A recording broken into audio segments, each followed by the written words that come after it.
Welcome to Scrolling to Death. I'm Nikki, and today I am honored to be joined by physician, neuroscientist, author, and entrepreneur, Dr. Carl Marci. So welcome, Dr. Marci. Oh, Nikki, thank you for having me. Yes, of course. I'm excited to dive in. Today, I want to talk about your book called Rewired, Protecting Your Brain in the Digital Age. A few questions came up as I was reading, things that I kind of wanted to double click on and that parents will be especially interested in. So let me tell you sort of what I learned towards the beginning of your book. So you introduce a British anthropologist named Robin Dunbar, and he did some studies in the 80s and 90s, and I found his findings super interesting. So he talked about social networks only grow so large, and if a social group exceeds the limit, the group can become unstable or fragmented. And this upper limit for the size of human social groups was about 150 social bonds. And what's interesting today is the way that we've evolved in connecting over social media networks. Our communities have grown from hundreds to thousands and thousands of people. And this large of a group can be hard to meaningfully keep track of or have real relationships with. Many of our friends online aren't our real friends. So tell me about the consequences of spending time with an increasing number of virtual friends rather than investing more in our in-person relationships. Yes, it's a great question. What's important about Robin Dunbar's work, I think, is to tie it back to the brain, right? So as a neuroscientist, I think a lot about the brain. Mm-hmm. I think we're all more aware of the impact of social media and some of these tools. But to really understand their impact, I believe you need to take a neuroscience lens. What Robin Dunbar did that I think is really important is that he saw across species that the ratio of the cortex, which is the top curly part of our brain, to the subcortex, which are the more deep, older structures of the brain, that ratio actually predicted the size of the network that each species had. And from there, he started to do other studies. And then he found within humans, there was a particular part of the brain that the size of which correlated with our social network. So you mentioned 150, which is now known as Dunbar's number, which is the number that a number of people we can meaningfully keep track of, like their name and what they do and something about them that is of social relevance. That number 150 is plus or minus 50. And what I mean by that, there's certain people who can actually keep track of 200 people and others who struggle to keep track of even 100. And then within that, there are smaller groups of 50, and he goes down to even 5 people that are intimates, that are the people in our lives that we sort of share our deepest sort of secrets with. But again, the most important part, I think, of the work is this idea that there are areas of the brain that correlate with the size of our network. Okay, so we have that as a premise.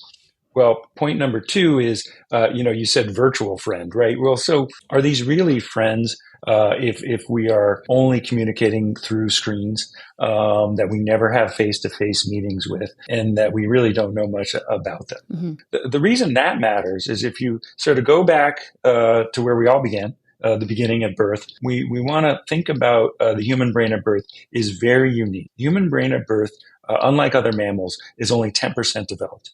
So that means 90% of brain development occurs outside of the womb. Mm-hmm. Do you have kids? Yeah, I have 3. Okay. So as a parent, at an early age, you cannot take your eyes off those kids, right? They're extremely vulnerable. Right. And society says they have to be on the order of 18 years old before they can go off on their own. That's a really long time. So we should not be surprised that we've developed these networks of neurons in our brain that allow us to form these incredibly strong and long social bonds, right? So you recall as a parent, you probably still do this today, holding your children, looking in their eyes, mirroring their reactions. And we do that the way we've done it with our children for on the order of 1 million years of evolution, right? Mm-hmm. Face to face in a synchronous fashion. Right? Even now, you're nodding your head as I'm talking to you, and you're reacting to what I'm saying. And we're starting to get into a kind of synchrony, right? As we communicate, right?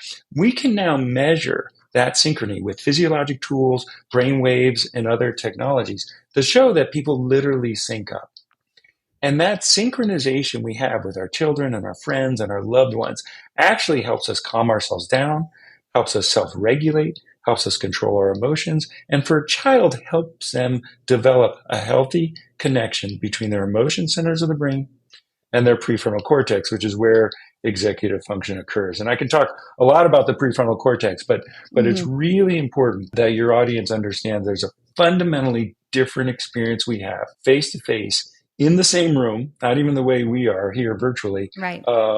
physiologically and neurohormonally, that actually stimulates our brain and our body to really go on and have some really important implications, which I'm happy to discuss. Okay, interesting. Something that came up for me is I've always had a smaller network of in-person friends, always just a couple or a few close friends. Do you see a link between that and me not taking well to social media? I've never been one to connect well with people online and kind of been averse to my social media use. Do you feel like there's a connection there? You can have conversations about people who are introverted versus extroverted. Sure. How people get energy from things.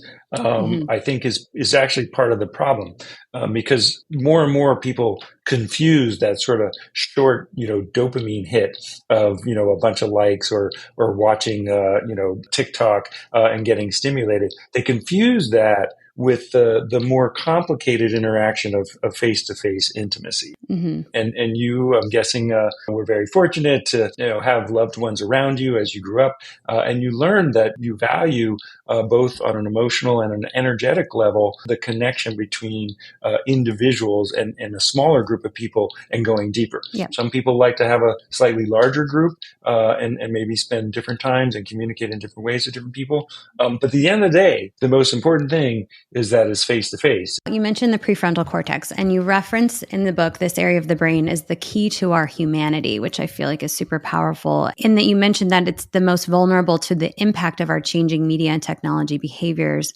I would love to just educate as briefly as we can what parents need to know about the area of this brain and its development.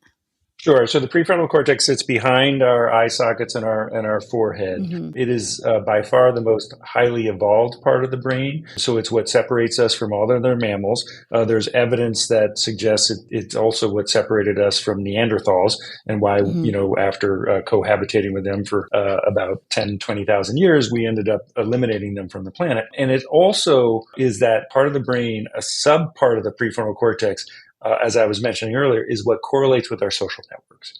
Mm-hmm. Right. So in the book, I use the metaphor of the prefrontal cortex as the conductor in our brain symphony. Mm-hmm. And what I mean by that is the conductor sits in front of the orchestra and brings in different groups of instruments to create harmony Mm-hmm. in sound. And in many ways, that's what the prefrontal cortex does. Well, now remember when I said that the human brain is only 10% developed at birth, and it goes on to mature over time? Well, the prefrontal cortex is the last part of the brain to mature. Right. And it takes on the order of 2.5 decades, so mid-20s, before the prefrontal cortex is fully mature. Can I ask how old your children are? 8, 6, 3. Okay, so you're in the latency stage, which is a lovely stage. They still think you're wonderful and Yep. all knowing and it's fun. Yeah. Well, preteens are coming, and then the teenage years are going to come, and the teenage years are all about separation. For a long time, behavioral psychologists and neuroscientists and parents for sure were confused about the teenage years. Like, why are these kids so stormy? Well, we now understand why adolescence is such a stormy period. And the reason is that their emotion centers and the reward centers race ahead of the prefrontal cortex. And that's what allows us to separate. We take risk. We go seeking stimuli. We go exploring things without the full judgment of our prefrontal cortex saying, hold on, maybe that's not a great idea. The metaphor people use is too much gas, not enough brakes. Right? So if you think of the prefrontal cortex as sort of putting the brakes on the sometimes runaway train of our emotion centers and reward centers, imagine if that doesn't fully develop to maturity. And in some cases, I worry kids grow up fast and then they plateau, and their prefrontal cortex isn't developing enough because they spend so much time in front of screens. We know that face-to-face interaction, both from parents and friends over time, is what helps the prefrontal cortex mature in a healthy way. And the lack of that is what's putting us at risk for some of these mental health issues. Okay, so the ways and the amount in which children and adolescents are consuming media is affecting the development of their prefrontal cortex negatively. Well, so let's talk about that, right? So again, if the prefrontal cortex is critical to our maturation and to forming a healthy brain, and it requires a lot of face-to-face interaction, And now we introduce screens at an early age, whether it's background television or putting kids in front of iPads and iPhones at an early age. You won't be surprised to hear that that tends to correlate with bad outcomes, right? So there are studies that show that for every hour a day, on average, a child consumes media prior to the age of 3, they increase their risk of ADHD at age 7 by 10%. You may also not be surprised to hear. Do you remember, and you're younger than I am, do you remember Baby Einstein? Have you ever heard of that? Yeah. So in the 90s, this was a very popular video series, and it was a young mom who had her first little baby, a little girl, and she was disappointed in the resources to nurture her young developing brain. And she had this idea with no research and just an intuition that she could make videos. So she borrowed her husband's video camera. She created these hand puppets and put some music to it, and Baby Einstein was born. And there was a point at which 2/3 of households that had children in it had at least one Baby Einstein DVD. Disney bought Baby Einstein for an undisclosed amount and celebrated this award-winning educational video series that young children were watching. And in fact, there were people who were so proud of their little babies who could sit in front of these videos for hours and seem to be absorbing the information. Well, a few years later, the Journal of the Association of Pediatricians comes out and shows that the more children are using Baby Einstein videos, not only are they not getting ahead, they're actually falling behind. Wow. And the reason they're falling behind in both vocabulary and other cognitive functions is because they're not getting that face-to-face interaction, number one. But number two, they're suffering, and I talk about this in the book, it's a complex thing. It's called the video transfer deficit. And what that means is that a young, immature brain can't take information from a two-dimensional screen and put it into that three-dimensional world. You have to be 4 or 5 years old before you can do that. So you're actually displacing these young children from what they really need, which is face-to-face interaction, or even just playing by themselves and self-regulating rather than being mesmerized by the screen. So those are just sort of two examples of the impact of media at an early age on children. Right. I wonder what you would advise the general public or advise a family member who's raising a child and is like, I want to give a tablet to this kid to play some educational games. Is there an age that you recommend we wait until? Should we delay as long as possible? What would you advise parents? Let's start with your example, which is, Dr. Marci, what about an iPad for my 6-year-old to help them educationally? Well, there's kind of two issues with that. The first one, iPads have other apps, and 6-year-olds are very bright. I did this experiment at home with my then 3-year-old who took my iPad. I downloaded YouTube Red. I paid extra for no commercials. And within 15 minutes, he was on regular YouTube and he was doom scrolling, right? And I'm like, whoa, what happened? Right. So these kids are very bright. And as an aside, I like to tell the story of how, like many parents, when my 6-month-old daughter started to interact with an iPad, I was like, oh my God, she's so smart. And I now realize, no, my 6-month-old daughter isn't smart for using an iPad. Steve Jobs is smart for creating a technology that a 6-month-old can use, right? And even he didn't allow his children to interact with it. Exactly. So point number one is these technologies just have too many other capabilities. So there are now built-for-purpose tablets that are limited and only do have certain functionality. I think that's a step in the right direction. But number two, the studies clearly show that children are much better off reading books and interacting with paper books. Why? Well, there's a couple of reasons. One, learning to read is a skill that humans only developed about 5,000 years ago, which means we are not endowed with networks of neurons that automatically allow us to take letters from a page and make meaning out of them. It's something that requires considered practice. And I write about this in the book. And what we found is that a third consequence of too much technology at an early age is that children aren't exposed to books and they get behind in reading skills. And even if it's a reading app, and that's what people say, well, why can't they take a reading app? Well, you don't have what's called the haptics, which is the turning of the page, the progression, in the richness of the contrast of a printed letter on a white background versus a digital one, and all the distractions Right. that come with these technologies.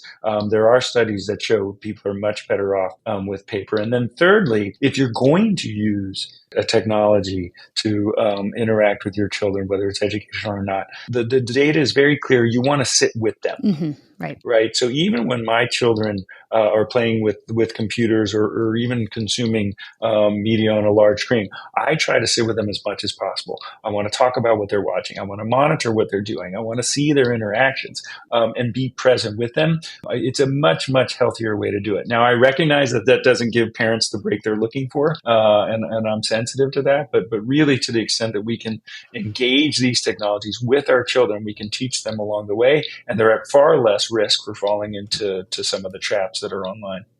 Okay, so one thing you said there is having to monitor what your kids are doing on their tablets doesn't give parents the break they're looking for. I'd like to dig into what I try to do in my household, because we don't have tablets and the television is out of reach. So they don't have an option for a screen. So when they're finished with their homework and I need to prep dinner, they have to figure out what they're going to do. They got to leave me alone for a little bit. They might be bored. They might get creative. They may run around the backyard, depending on the weather. So is it important to just allow children to be bored and not have to create the activity for them or set the screen in front of them? Well, first of all, good for you. Gold star. Thanks. Because I no, seriously, it's not easy, as you know. Yeah, no. But kids are adaptive, and they are very good at being creative. And I love when my children say, "Daddy, I'm bored." I say, "Good, fantastic. Mm-hmm. Work with that. Explore that, right? Deal with it, because life isn't always stimulating. Right. And that's one of the biggest consequences, by the way, of too much media consumption, right? You learn that stimulation is just an arm's reach away. So you don't learn to self-soothe, and you don't learn to sort of manage yourself. And so you're doing your children a real service. I think boredom is tremendously important because it stimulates creativity. Kids are forced to kind of come up with some things on their own. It also allows them to do introspection. How am I feeling? Is there something, I can do to make myself feel differently? I mean, there's a lot of wisdom in exploring those things. At the end of the day, what you're allowing your children to do is actually mature their prefrontal cortex and have it talk to their emotion centers in a healthy way, rather than the other way around. Right. And if you'll indulge me, and if your audience will indulge me in a little bit of neuroscience, Mm-hmm. right? So neuroscientists talk about the difference between top-down processing and bottom-up processing. And what do I mean by that? Well, top-down processing is when I sort of think about something and I have a reaction and I'm anxious. I'm like, well, do I really need to be anxious about talking to Nikki? She seems like such a nice person. I've done lots of interviews before. I'm sure I'll be fine. Right? That's top-down processing. Bottom-up processing is, a kid watching TikTok. Ooh, right? That's exciting. What's next? Da, da, da, da. And you're allowing your emotion centers and reward centers to essentially drive the bus, right? Mm-hmm. So what you're actually helping your children do by forcing them to be creative and manage their emotions is to find a balance between top-down processing and bottom-up processing. Mm-hmm. They're learning to self-regulate rather than use media as a mood regulator. They're learning how to use their brain as a mood regulator. And it's far more healthy in terms of development. And they will be at far less risk for anxiety and depression and substance abuse down the road. Mm-hmm. Okay. And it brings up for me too, a lot of people are spending a lot of time in their cars with their kids, and a lot of cars now have TVs in the back. My van has TVs in the back of the two front seats. And we only use them if we're on a 2, 3, 4 hour car ride. We were in the car the other day, driving an hour and a half, and I had music on low, but no TVs up. And I told my husband, the kids have been just quietly looking around for like 45 minutes. And it makes me so happy to see they're just in their thoughts, looking at things, thinking. And it's so rare that I get to do that. And I actually enjoy that time when I can just let my mind wander. I love that. And I'm sure you've had some difficult moments when you're just like, I'll just put them in front of the screens. And I certainly have. And I don't actually say, no video time. And I think travel is a great example, right? My kids on an airplane are a disaster. They're going to have a screen, and it's going to make everybody a lot happier. But I'm going to watch what they're watching. I'm going to monitor that content.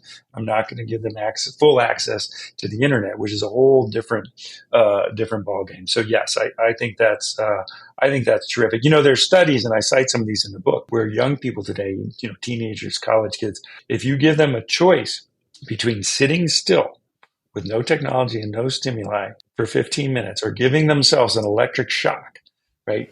Something on the order of 50% of them are going to give themselves a shock. They cannot sit still. And I think that's to your point, kind of sad.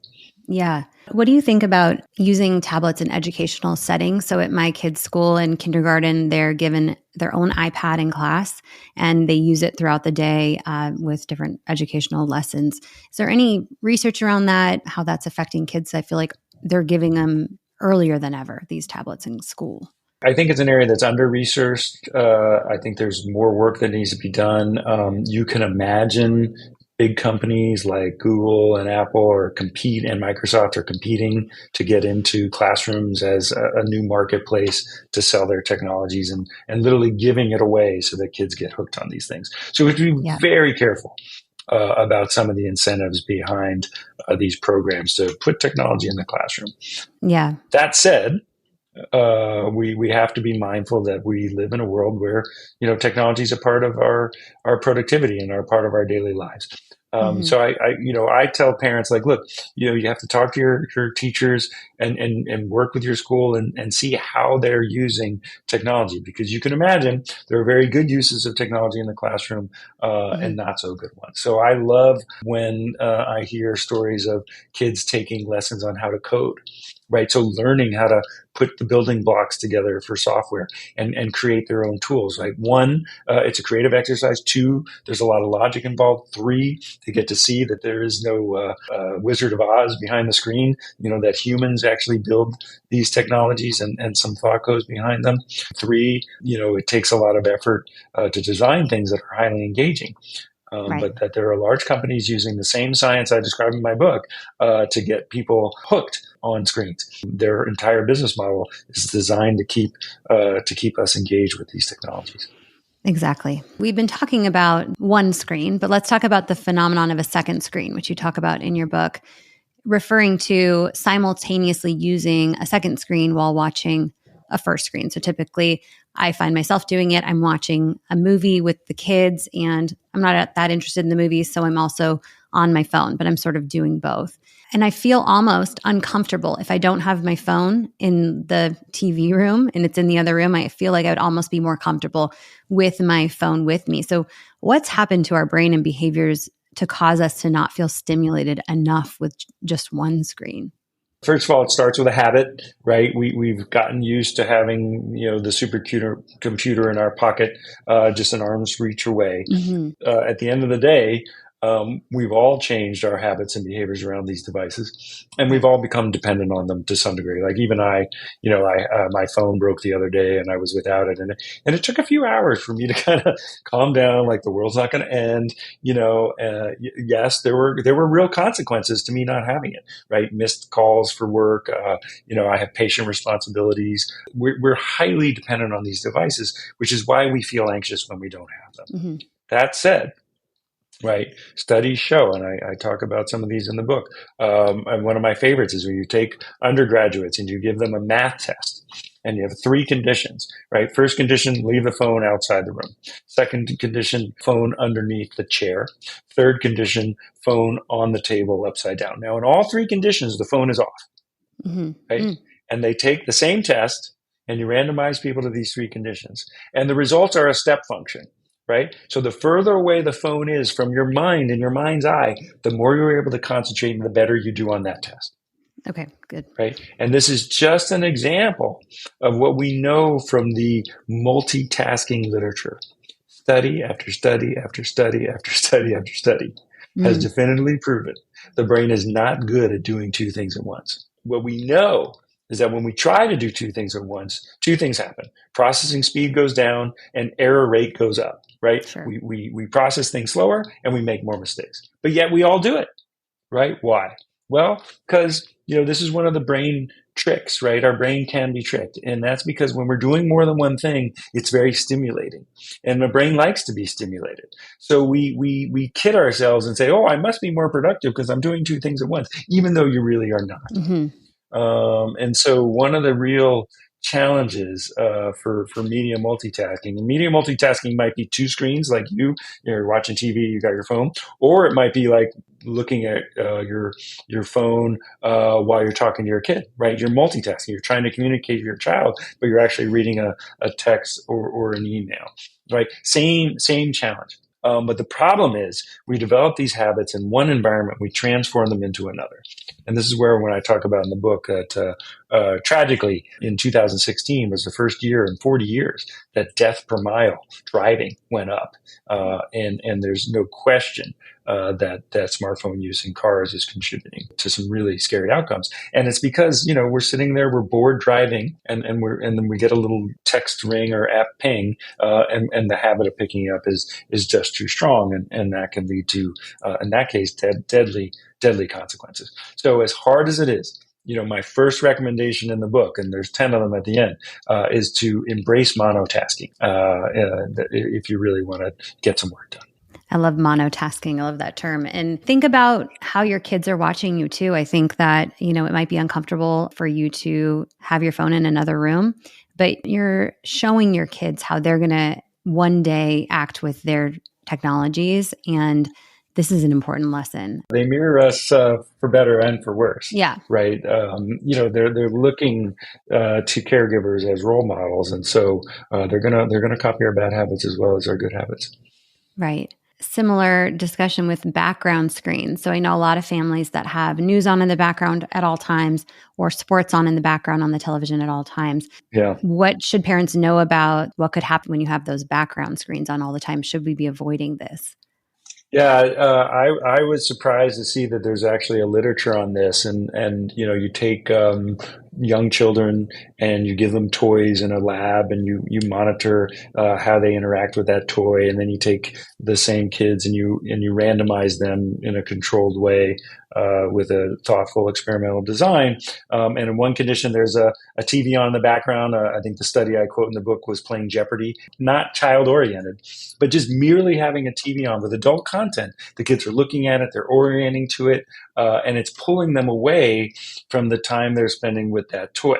Okay, so that's interesting. Other studies then go on to show that there's a correlation between having background television on and the development of language and other cognitive skills. Mm-hmm. And it's thought to be that, again, just like that little experiment I described shows, that kids are subtly distracted in the same way adults are, enough that they aren't self-regulating, they aren't learning how to learn in the way we have, again, for hundreds of thousands of years. We did that without all this technology, and it's really displacing and getting in the way and distracting young brains from developing the way they should. Mm-hmm. And you may have it on in the background and think that your kids, they're still playing. They're not really looking at it, but is there still an effect that you have a 2-year-old playing on the floor, but the TV's on in the background? Is it affecting their development in their solo play as well? Absolutely. And that's what that study showed. These kids were alone in lab, and it was absolutely altering their play. The other thing that they showed is that parents, even though it's on in the background, they're interacting with their child less. So just having it on the background, right? You're going to look at it every now and then. You're going to follow it a bit, and you don't pay attention to your child in the way you should. And look, I'm not saying that these are bad parents. Everybody's doing the best they can Sure. In the world we're in, but we just have to be mindful that these technologies are incredibly disruptive to what we used to call normal child development. Well, this research isn't available to everybody, and parents are going with their gut. And this is the first generation that we're raising kids with phones. And so we're just making the best decision we can. And my goal here is to bring experts like you in, bring the research out to show parents here, this is how it's affecting your kid. And then now just make a more informed decision, whatever that may be, whatever works for your family. I think that's right. So about 10 years ago, as I was researching the book, I was giving a talk on, some early ideas. and this idea of media as a mood regulator. And I was talking about some of the findings that ultimately went into the book. And this is an audience of college sophomores. And they were very engaged. They asked a lot of thoughtful questions. And I said to them at the end during the Q&A, I said, how many of you, based on this conversation in this lecture, or even just in your own experience, would raise your hand and say that you have an unhealthy relationship with technology? And almost all of them raised their hand. And I was like, wow, like you guys are really self-aware. And I said, well, tell me about that. Like, what do you think? This young woman said, Dr. Marci, nobody told us. What do you mean? Nobody told us this could be dangerous. Right. This is 10 years ago. So in the book, as you know, I talk about the Model T rolling off the assembly line in Detroit. And Detroit became, in 1908, a test bed for another new technology, what we call the automobile. And it had very high rates of adoption. And it was really the first city to have a significant portion of the population own an automobile. And the first 10 years were a disaster. Right? There were no rules of the road. Cars were running into kids. They were running into adults. They were running into animals. People were dying. It was complete chaos. It took 10 years before the first stop sign was actually put in place. It was another 3 years before the patent for the stoplight was actually submitted. So these things take time. But now the iPhone was released in 2007. So we're a good 15, 16 years into this. We should be doing better, and that's why, believe it or not, shows like yours are so important to create rules for the road and stop signs on the information superhighway. Right. Because in this learning phase, we're sacrificing our children and handing them these technologies that are harming them. We're certainly putting them at risk. Okay. Yes. And the big tech companies are protected by this decades-old law, Section 230. Yes, you've done your homework. Yes. And there's a lack of transparency into what studies they're doing internally, which there are a lot of studies internally that are being released as the big tech companies are getting sued and there's discovery, and we're finding out more and more about what they knew about how harmful their platforms can be for teenagers and adolescents especially. I agree, and I think it's a crude analogy, and it's not necessarily a one-to-one, but it does begin to remind us a little bit, if you've studied the history of smoking, and how the tobacco companies, sat on and buried, information about how these things cause cancer. Right. Look, there's a lot of benefits to capitalism, and I'm not going to get on a soapbox about that. But the incentives of money and profit are very, very powerful and often outweigh other health considerations. And that's how we end up in a situation like this. Yeah, it's so incredibly disappointing because our children are the one getting harmed for the profit of these companies. And these executives have children as well. So it's hard for me to understand. And I speak to and interview a lot of parents whose kids have specifically been affected and harmed by their social media use, died by suicide after going through social media addictions, or buying a laced pill on Snapchat and dying, or eating disorders or depression, anxiety, all of it. Yeah. So let's talk about depression for a second. So we know that the rates of depression and suicide ideation, suicide in younger people are rising. Why do you think that is? And does it have a lot to do with their use of technology? Yeah. So I think that causation is hard. Right. So to say that there's a one-to-one correlation between the rates of adoption of smartphone technology, social media, and anxiety and depression in young people, we have to be careful. Okay. That said, the relationship is very strong.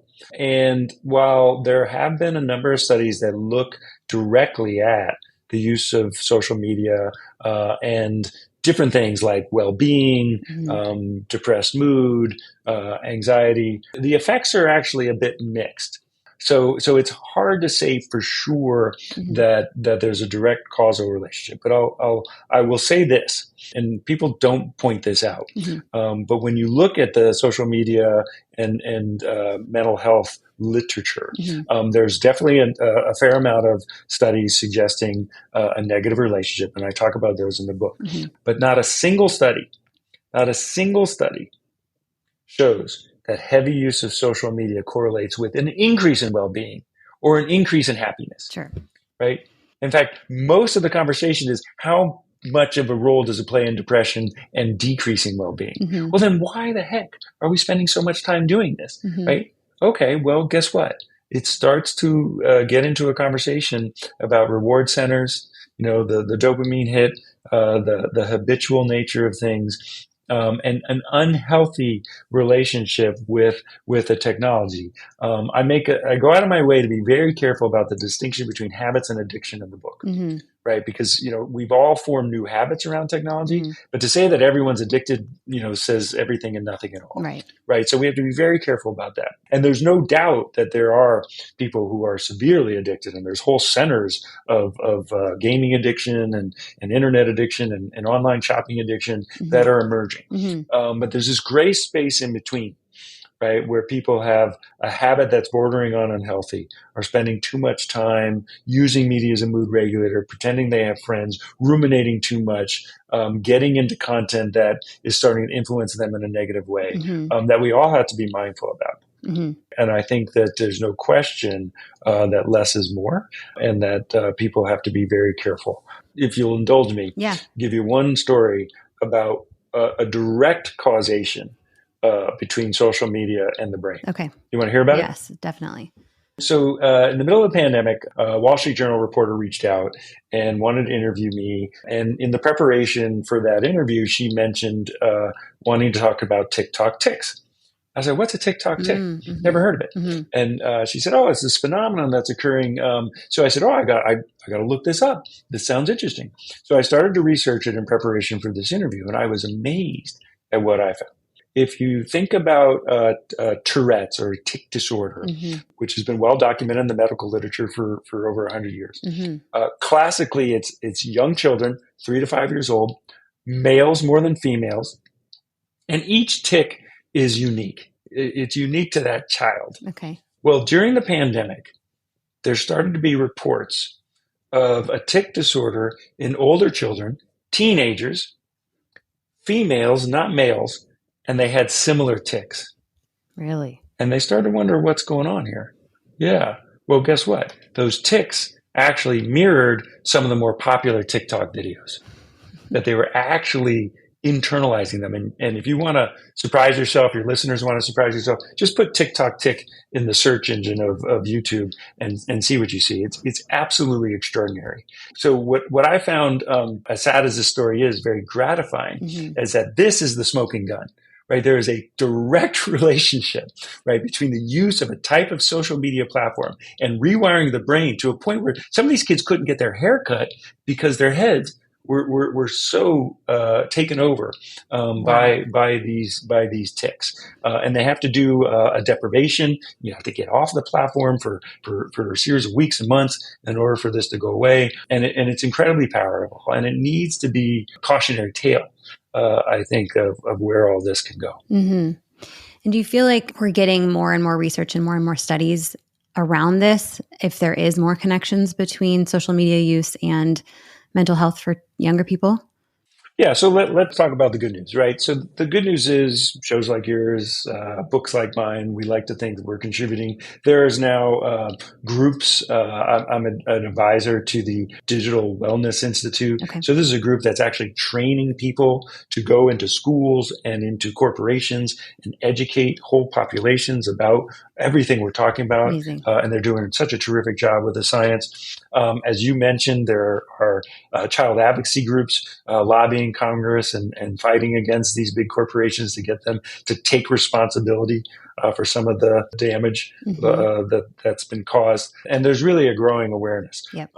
Another area that I think is very exciting, mm-hmm. that I think everyone should be aware about. You're familiar with meditation, mm-hmm. right, and mindfulness. I talk about this in the book, and the literature on this just gets bigger and bigger and bigger. And what's clear and interesting about meditation, if you think about it, it's kind of going back to where we started with your children and, having to entertain themselves, right? That's a kind of form of being with oneself, introspection. We now know that meditation rewires the brain in a healthy way. And there are people talking about bringing meditation into the classroom. Yeah. And I personally think, in addition to physical education, there should be some mental health education. And part of that needs to be teaching every child in this country to have an expectation that they will learn how to meditate for 5 minutes a day. And I believe we could stem the tide in the increasing mental health with this incredibly simple but powerful intervention. Right. That's an incredible thought. And I'm sure there's teachers listening. I'm sure there's parents listening parents go talk to the teachers. There's no negative consequence to spending 5 minutes and sitting down those first graders and having them do a little meditation. That's incredible. It's about the most important thing I think anyone can do in this digital age. Amazing. Anything else you want to touch on? Any other ways in which families can protect their children's brain in the digital age? Anything else that we didn't highlight that's important to share? Yeah, I guess the other thing and question I get, and it was implied in one of your earlier questions, is, well, what's the right age to give my kid, one of these, right? There's no perfect answer, but I think there's a growing consensus around 14. That comes from a variety of sources, some common sense.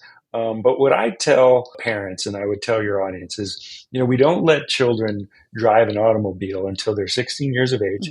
They have to pass a cognitive exam, right? They got to know the rules of the road. They have to pass a behavioral exam. They have to drive competently. And even then, they have a chaperone in most states for a number of months. And the insurance companies don't lower your premiums until they're in their mid-20s and their brain is fully mature. Right? Why in the world are we giving children a supercomputer in their pocket connected to the entire internet without any education and without any training, right? So the other thing I advocate for is we need digital etiquette and we need some competencies before we give kids these powerful tools. So I'm a big fan of people giving smartwatches to their kids to start, dumb phones, feature phones, text-only phones. That way, the argument I get is like, well, they have to be able to contact me. Great, give them a dumb phone, right? Okay. They don't need a $500 computer that is more sophisticated by far than the computers that put man on the moon in 1969. I mean, these things are super powerful devices. Insane. So we have to be really, really careful. Okay. Sure. Thank you for that. And there are several companies coming up now with, they call them kid-safe phones that are more dumb phones. So TrueMe, Bark, and Pinwheel, a few others that allow parents to decide what they want their kids to access. So whether that's just text messaging and you get to approve their contacts, or whether that's a weather app or a navigation app, things like that. So I recommend parents start with a phone like that, start dripping in different apps and things for them to try. Please don't jump straight to an iPhone. iPhones don't have great parental controls. The kids are smarter than us. They find their way around everything. No, I agree 100%. And I think this is a nice way to end, right? And the way I ended the book was I was getting depressed writing the book. So I wanted to, I ended, as you know, there are 10 recommendations in the book beyond some of what we talked about, which I recommend for everyone. But also I end with a section on hope and reasons for hope. And you just gave a great example, right? Technology has to be part of the solution, right? So we need companies to develop better parental controls that are easier to implement. We need devices that are age appropriate, developmentally appropriate. We need digital etiquette. We need conversations like this. So I celebrate you and everything you do for your audience. And we need more people just really sort of working together, again, to make it a common expectation that we will educate our children about all the wonderful virtues that technology has to offer, but also some of the risks and some of the downsides. Amazing. Yes, I agree. Dr. Marci, thank you so much for being with us. Your work is so important.